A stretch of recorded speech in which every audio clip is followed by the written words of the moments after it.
What's up, fight fans? I am Garrett Kerman here on the Vegas Odds YouTube channel, here to recap UFC Vegas 50. Man, what a fight card we had last night. This fight card really delivered on all levels. A lot of people were kind of had some, criticism to the fight card because it did not have a lot of star power on it, but it really delivered throughout. Majority of fights ended in a finish, and even those fights that actually went to a decision was amazing. Those fights, were fight of the night type of fights, like Alex Pereira versus Bruno Silva, Matthew Semelsberger against AJ Fletcher. Great fights there throughout the entire card. It really lived up to the hype. There are some things that really happened throughout this card, but the first thing I really want to take a gander over is arguably the biggest headline of them all that came after UFC Vegas 50 was when Marlon Vera actually looked like he kind of retired from the sport. That's, four straight losses, four straight knockout losses, and very early in the fights too. He just doesn't seem like the same fighter that he once was when he was, fighting for the title against Henry Cejudo. I'm not sure what happened over that time. Maybe that's when that part of his career started to dwindle away. Henry Cejudo was the domino effect. That loss kind of just went downhill from there. Then he just started getting finished by everybody else after that, and he just doesn't look like his durability is there anymore. And I think he knows that his time is up. His time is just done at this point, and maybe he just knows he doesn't want to just go and fight these up and coming prospects. He wants to go and fight for a title. And, sometimes he just feels like if he's not fighting for a title, what is he fighting for? And, maybe he's lost that fire in him. And I kind of can kind of see that. You can see that in this picture here. I think the fire is gone, and he's ready to hang it up.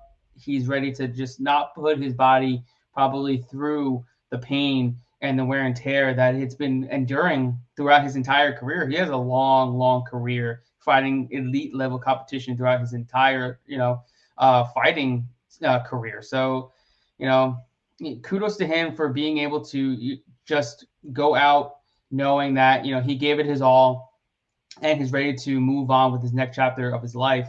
And I wish him the best moving forward. But it's going to really suck not seeing him in there anymore because he was always, a fan-friendly style of fighting. He was always coming forward, always looking to finish his opponent.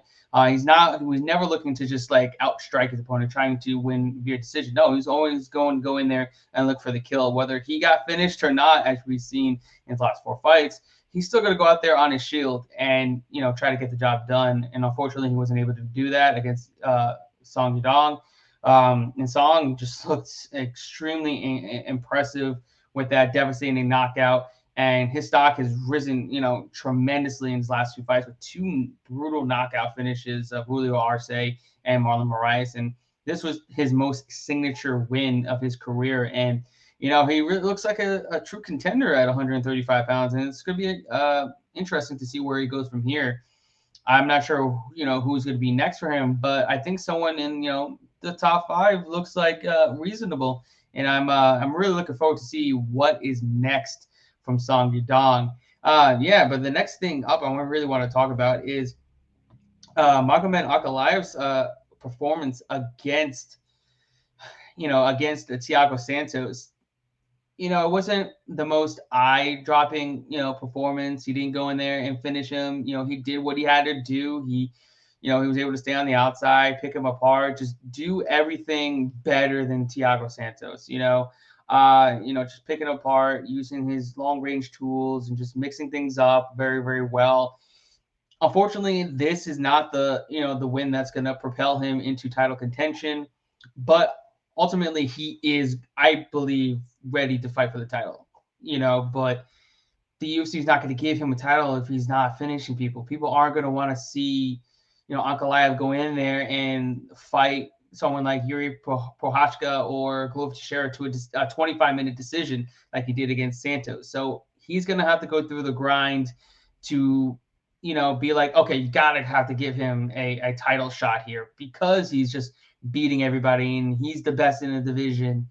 So unfortunately, he's going to have to fight somebody else before he gets his title shot. And I really do think a matchup against Jan Blachowicz is, the right matchup, because Jan, obviously the champion, and his last loss was against Glover. I think when Jan is ready to come back and fight, I think Ankalaev should be his next opponent, because that will show us that Ankalaev is ready to fight for the title. But I mean, he's got the longest winning streak in light heavyweight division right now at 8. The next best is Glover Teixeira at 6. So you already know right then and there he's on the elite level of Glover.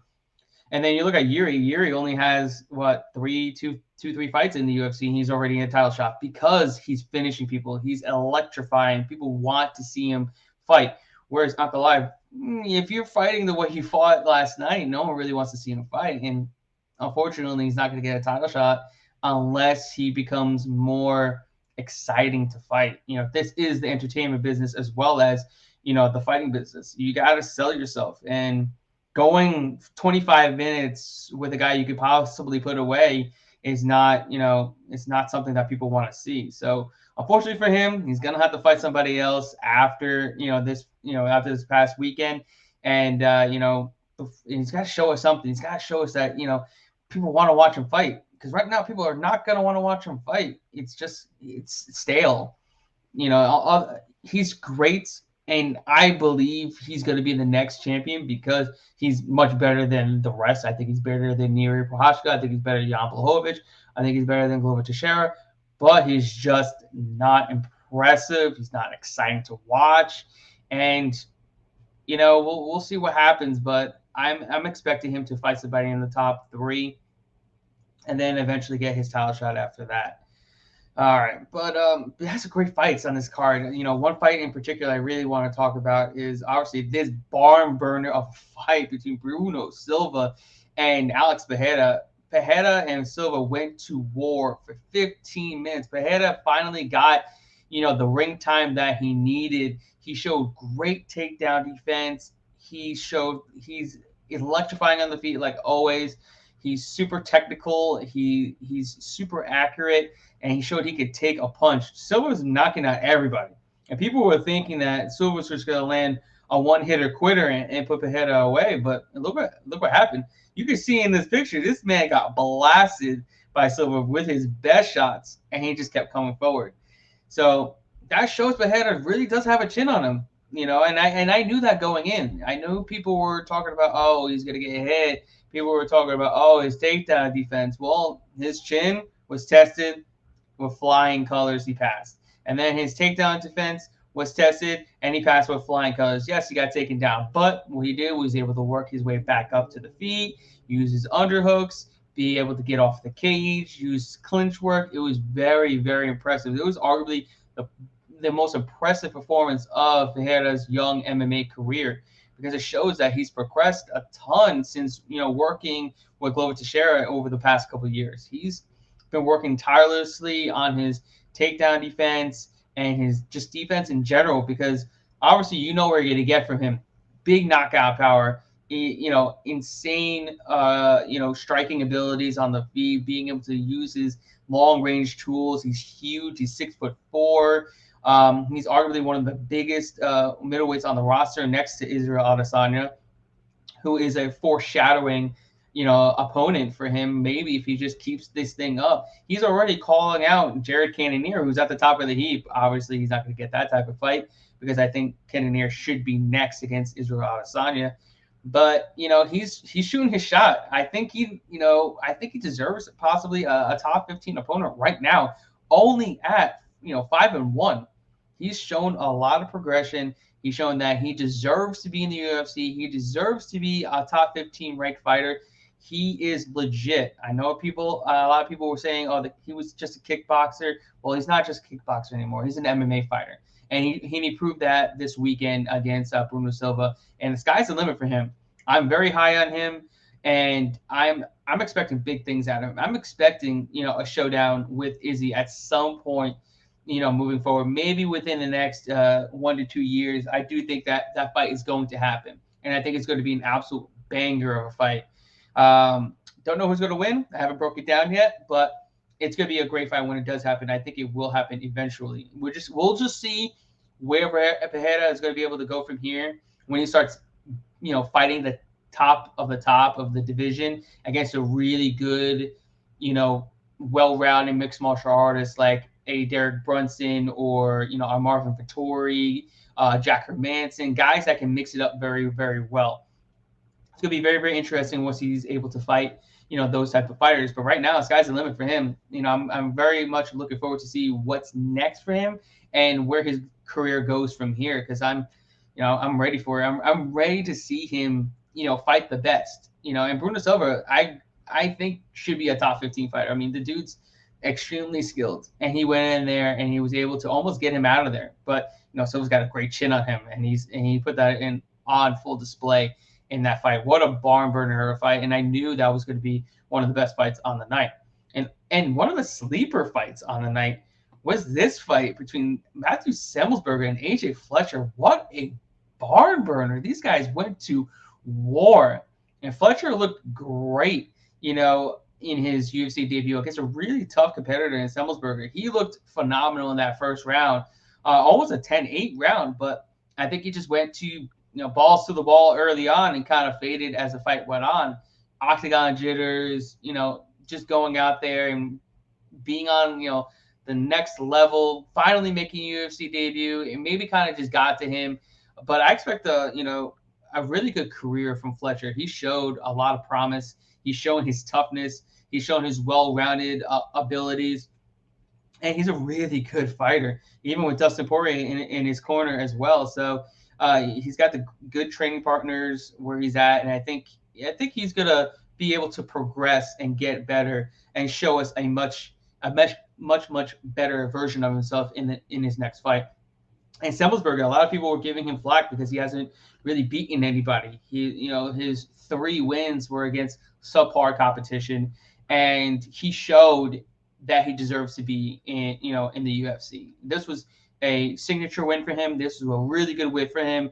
He looked really, really good. He fought through adversity early on, and he came back and put it on Fletcher in rounds 2 and 3 and got the really hard fought decision victory. And it shows that he can go a hard 15 minutes, or he can knock your lights out early on. This guy really does have the ability to crack the top 15 in the division.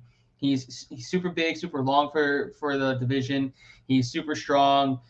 He's shown decent takedown defense, being able to get back up off the mat against Fletcher's. It was pretty impressive because Fletcher's a very, very good, offensive wrestler, and his power on the feet is just next level. He was able to land some very hard shots on Fletcher and even open him up too. So, I do think I see good things coming from him in the near future as well.